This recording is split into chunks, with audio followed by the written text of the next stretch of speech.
है दोस्तों, सीटेट जनवरी 2024 की ईवीएस क्लास का क्लास 18 है। इससे पहले हम लोगों ने टोटल 17 क्लास कंप्लीट कर लिया, जो बहुत ही इंपॉर्टेंट क्वेश्चन की सीरीज चल रही है। मैंने इसका अलग से प्लेलिस्ट बना दिया, तो आप सभी क्वेश्चन जो है 21 जनवरी से पहले सभी क्वेश्चन को प्रैक्टिस कर लीजिए, क्योंकि आपको एग्जाम्स में डायरेक्टली यही सब क्वेश्चन देखने को मिलेगी। और 21 तारीख को आपका जो है सीटेट का एग्जाम कंडक्ट करा लिया जाएगा। तो चलिए वीडियो को स्टार्ट करते हैं। अगर आप वीडियो में पहली बार आए तो कृपया लाइक और सब्सक्राइब जरूर कर दीजिएगा। आज की क्लास का पहला क्वेश्चन आप यहाँ देख पा रहे होंगे कि खरीफ की फसल कब होती है। फसल जो है 3 टाइप की होती है, खरीफ होती है, एक फसल होती है, और एक मध्य का होता है जो ठंडी और गर्म के बीच में होता है। तो हमसे यहाँ पूछा है कि खरीफ की फसल कब होती है। तो खरीफ की फसल जो है वो होती है जून से लेकर के सितंबर के बीच में। कब से कब तक? जून से लेकर के सितंबर के बीच में। तो चलिए यहाँ पे एक क्वेश्चन और बनती है कि खरीफ फसल कौन होती है और रबी फसल कौन सी होती है। तो चलिए मैं उसका अलग से डिटेल में बता देता हूँ कि सबसे पहले देख लेते हैं खरीफ फसल में कौन कौन सी फसलें आती है। तो देखिए ये खरीफ फसल की यहाँ पर चार्ट दी हुई मेन जो है, सबसे मेन इसमें आती है पैडी मिर्च। यहाँ पर देखते हैं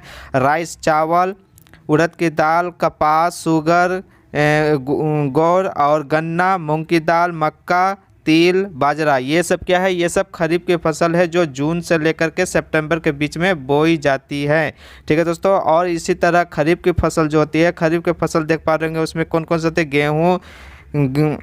गेहूँ, चना, मसूर दाल, बैरली जिसको जो बोलते हैं, सूरजमुखी और मस्टर्ड मीन्स सरसों। ये सब जो है वो खरीफ की फसल, मतलब कहीं ना कहीं ये सर्दी के दिनों की है और ये गर्मी के दिनों की फसलें हैं। ठीक है। ये इससे भी एक क्वेश्चन आती है कि खरीफ में कौन कौन से फसल आती है और रबी में कौन कौन सी फसल आती है। तो मैंने दोनों टाइप के क्वेश्चन बता दिया, और कब से कब बोया जाता है इसका भी मैंने बता दिया। खरीफ की फसल जो है वो जून से लेकर के सितंबर में बोई जाती है। ठीक है दोस्तों। इसी तरह के क्वेश्चन आपको एग्जाम्स में डायरेक्टली देखने को मिलेगी। आपको वीडियो कैसा लगता है जरूर आप इसको मेंशन किया कीजिए, लाइक और सब्सक्राइब करते चलिएगा। चलिए अगला क्वेश्चन देख लेते हैं। यहाँ पर हमारा सेकेंड क्वेश्चन है कि बायोडीजल पौधा कौन सा है। बायोडीजल पौधा किसको कहा जाता है? बायोडीजल रोज को, कॉटन को, जेट्रोपा को या लोटस को। तो आप यहाँ पिक्चर देख पा रहे होंगे, ये जो पौधा है वो जेट्रोपा की पौधा है। इसी से जो है बायोडीजल का निर्माण करने का प्रावधान है, और आगे भी इसका जो है चलन धीरे धीरे शामिल किया जा रहा है।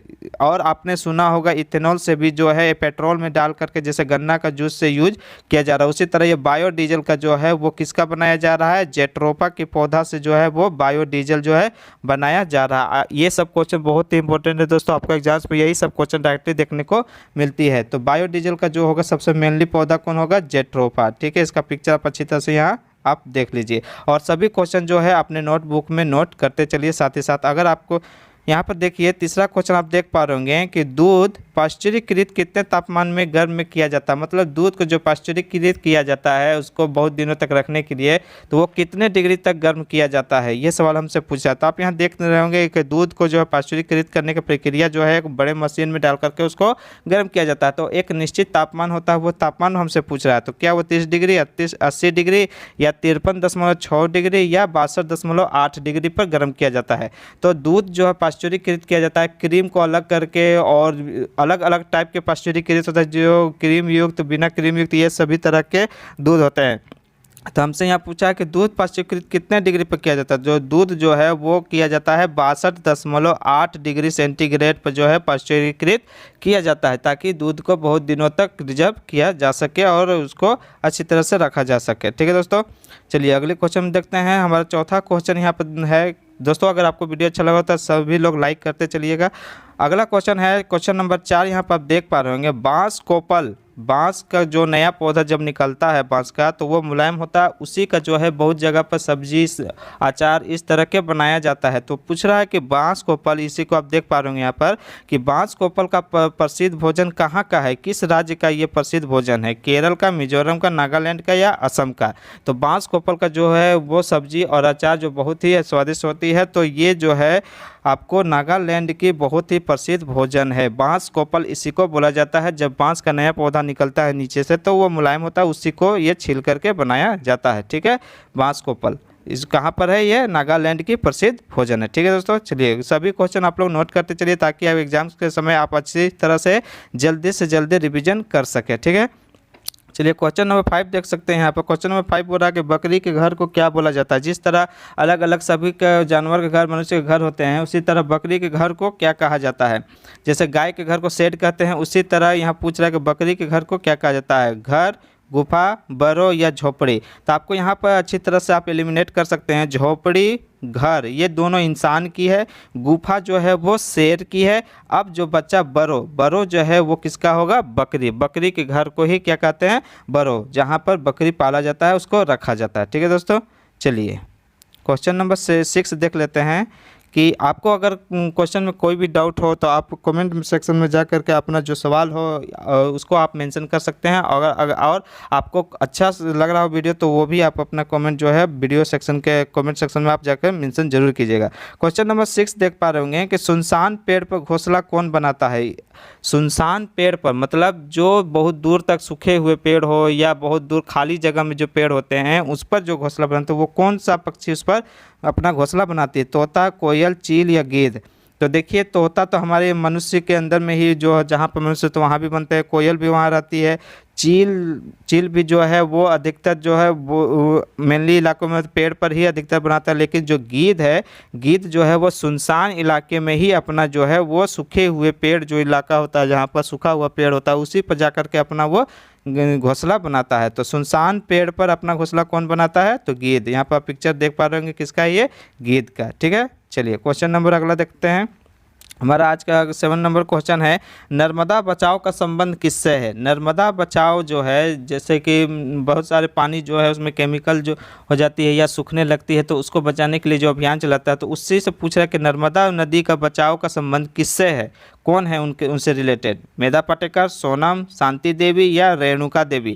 तो आप यहाँ पे एक पिक्चर देख पा रहे होंगे, ये पिक्चर है मेधा पाटेकर जी का। मेधा पाटेकर जी का जो संबंध है वो नर्मदा नदी बचाव का संबंध इनसे है। उनमें जो है गंदगी न छोड़े, उसके साफ सफाई और उसके जल स्तर को बढ़ाने से लेकर के इसी तरह के जो है अभियान वो चलाती है। तो उनका नाम क्या है? मेधा पाटेकर। ठीक है दोस्तों, ये इंपॉर्टेंट क्वेश्चन है, इससे क्वेश्चन आती है।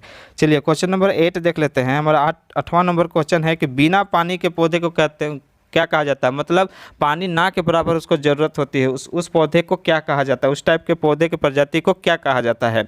हेलोफाइट, सेरोफाइट, जीरोफाइट या मेसोफाइट? तो देखिए आपको नाम सुन के ही पता चल रहा होगा कि जीरोफाइट, जीरो मीन्स जीरो मतलब शून्य, उनको पानी की कम ज़रूरत होती है। तो इस टाइप के पौधे को हम लोग क्या कहते हैं? जीरोफाइट। जैसे कि कैक्टस, इस टाइप के पौधे को जो है बहुत ही कम पानी, जैसे रेगिस्तान में ये सब पौधे उगते हैं, तो इसको कहते हैं जीरोफाइट। ठीक है, बिना पानी या कम पानी के पौधे को क्या कहते हैं? जीरोफाइट। ठीक है, चलिए क्वेश्चन नंबर 9 देख लेते हैं कि चित्रकाठी कला किस राज्य की प्रसिद्ध कला है? आप यहाँ पे एक पेंटिंग देख पा रहे होंगे, ये पेंटिंग किस राज्य की प्रसिद्ध कला है? राजस्थान का, महाराष्ट्र का, बिहार का या कर्नाटक का? तो देखिए बिहार जो है, बिहार में सबसे प्रसिद्ध कौन है? मधुबनी का पेंटिंग जो है वो फेमस है। ठीक है, और तो ये जो पिक्चर आप यहाँ देख पा रहे हैं, ये पिक्चर जो है महाराष्ट्र के फेमस है चित्रकाठी कला का ये चित्र है। इस कला को क्या कहा जाता है? ये पेंटिंग जो देख पा रहे हैं ये पेंटिंग है चित्रकाठी कला, जो कहाँ की है? महाराष्ट्र राज्य की फेमस चित्र कला है। यहाँ की ये पेंटिंग बहुत ही प्रसिद्ध पेंटिंग है। ठीक है, इससे पेंटिंग से, लोक नृत्य से आपको क्वेश्चन जरूर आपको एग्जाम्स में देखने को मिलेंगे, जैसे कि मधुबनी हुआ, कथक हुआ, केरल हुआ, मोहिनीअट्टम हुआ या ये असम का बिहू हुआ, ये सब से आपको क्वेश्चन जरूर देखने को मिलेगी। तो यहाँ पर पेंटिंग का हमसे पूछा है चित्रकाठी कला, जो महाराष्ट्र राज्य की प्रसिद्ध पेंटिंग कला है। ठीक है, चलिए क्वेश्चन नंबर 10 देख लेते हैं। पहली रेल यात्री कब चली थी? आप लोग जो यात्रा ट्रेन से करते हैं वो रेल यात्री उसको बोलते हैं यात्री ट्रेन, मतलब जिसमें पैसेंजर होते हैं, और एक होता है मालगाड़ी। तो हमसे पूछा है कि यात्री रेल कब चला था जिसमें पैसेंजर होते हैं, तो वो कब चला था? 1991 में, 1938 में, 1985 में या 1853 में? तो देखिए जो देश का पहला जो यात्री ट्रेन चला था वो चला था 1853 में, मुंबई से लेकर के ठाणे के बीच में। ठीक है, यहाँ से यहाँ चला था, ये लगभग में 34 किलोमीटर ये चला था 1853 में। ठीक है, तो इससे देखिए 3 क्वेश्चन बन गया कि पहला रेल यात्री कब चला था? 1853 में। ठीक है, कहाँ से कहाँ चला? मुंबई से लेकर ठाणे तक, और कितने किलोमीटर चला था? तो 34 किलोमीटर जो है ये ट्रेवल किया था। ठीक है, कब चला था? 1853 में। ये बहुत इंपॉर्टेंट क्वेश्चन है, रेल यात्री पहला कब चला था यात्री रेल? 1853 में। ठीक है, चलिए क्वेश्चन दोस्तों ये आखिरी क्वेश्चन था। आपको ये क्वेश्चन कैसा लगा, क्वेश्चन सीरीज कैसा लग रहा है आपको जरूर बताइएगा। वीडियो कैसा लगता है वो भी आप लोग कमेंट सेक्शन में जाकर जरूर से जरूर बताइएगा, और अपने जितने भी दोस्त साथी है उसमें जाकर के लाइक और शेयर सब्सक्राइब जरूर कीजिएगा, ताकि ज़्यादा से ज़्यादा लोगों के पास पहुँच सके। और आपका एग्ज़ाम जो है 21 जनवरी को कंडक्ट करा लिया जाएगा, तो इससे पहले आप लोग सभी वीडियो को जरूर एक बार वॉच कर लीजिए, और जितने भी उसमें क्वेश्चन है उसको प्रैक्टिस करते रहिए। आपको एग्जाम्स में ज़रूर आपको फ़ायदा देखने को मिलेगा। तो दोस्तों देखिए, मैथ का भी, सीडीपी का और ईवीएस का, तीनों जो है प्लेलिस्ट अलग से बना दिया गया है। तो जा करके सभी प्लेलिस्ट का जितने भी वीडियो है और जितने भी क्वेश्चन सभी का आप लोग प्रैक्टिस करते रहिए। ठीक इसी तरह मैं आगे वीडियो 21 तारीख जनवरी तक लाता रहूँगा, ताकि आपका प्रिपरेशन जल्दी से जल्दी कंप्लीट हो सके। तो मिलते हैं अगली वीडियो में, तब तक के लिए थैंक यू, धन्यवाद।